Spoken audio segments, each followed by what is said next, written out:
kabagsak, mga kandule. Ay suspension na yan sa trabaho. Grabe, sobrang sakit sa likod. Parang hindi ko kayanin muna po, nahihiga na lang tayo. Syempre sa trabaho tayo, diba? Kailangan dito sa bahay, ganito ang ginagawa natin, suspension tayo. Gagawin din natin yung anong tinrabaho natin sa trabaho. Gagawin din natin dito sa bahay kung paano magtrabaho. Kaya may naisip ako mga kandole kung anong pwede natin gawin. Maganda to. Talagang matutuwa ang asawa nyo, boyfriend nyo, girlfriend nyo, asawa nyo, sino man. Siyempre, bihira lang sa lalaki kung bihira sa lalaki nyo maglalaba tayo. Yan, tingnan mo natin mga kandole, manood kayo hanggang dulo. Mga kandole, kukunin mo natin yung timba natin, yung balde natin.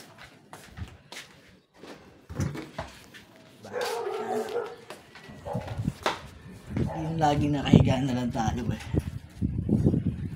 maglalaba tayo. Sige na kandole. Ito nga pagtanggal ng sakit sa likod, maglalaba.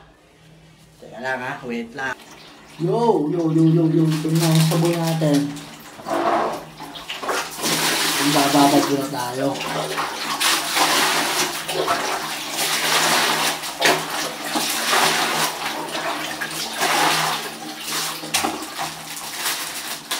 Ito na gagamitin ito natin, champion.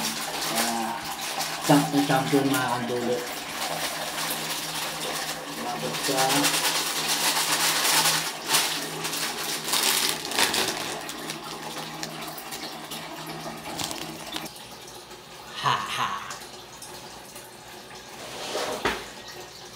Mga kandole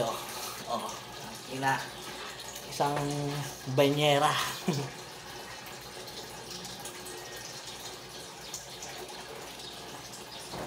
Ibahin natin yung lalaban natin.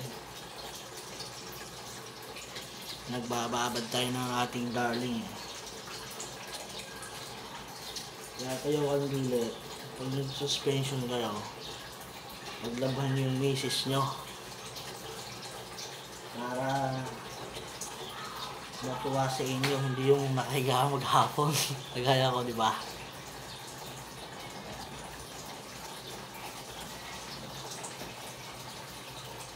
Kunti lang naman Ito mga kandule, ay magmasa-masa muna tayo para pag lagyan natin dito sa sabon, lumambot lang siya, hindi na siya mahirap kusutin mga kandule.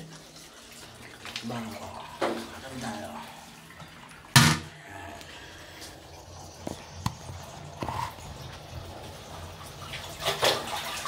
Laban niyo yung asawa niyo habang yung nagpapakasarap na tayo.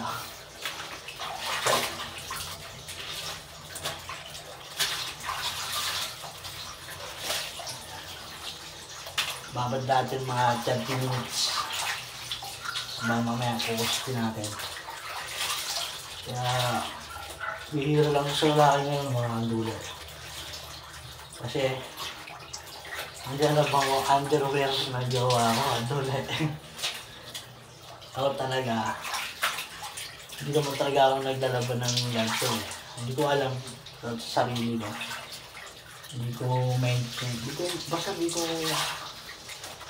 ko maisip na laban tong underwear ng ganito ko. Kasi lalaki ka, diba? Pero kung mahal mo naman, siyempre, gawin mo na. Kasi, mapa-appreciate ang babae yun ng Pilipino na ginawa mo sa kanya. Na maglaban ng underwear.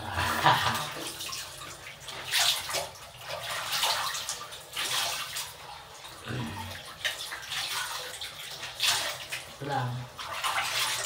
Nag-bis na tayo. Nagpapahinga. 5 days na. Pasok bukas. Sunod wala naman. Gawa mahal na araw. April wala na ako balik natin. Kaya mamaya kandole, update ko kayo pag magkukusap na ako. Bye-bye kandole.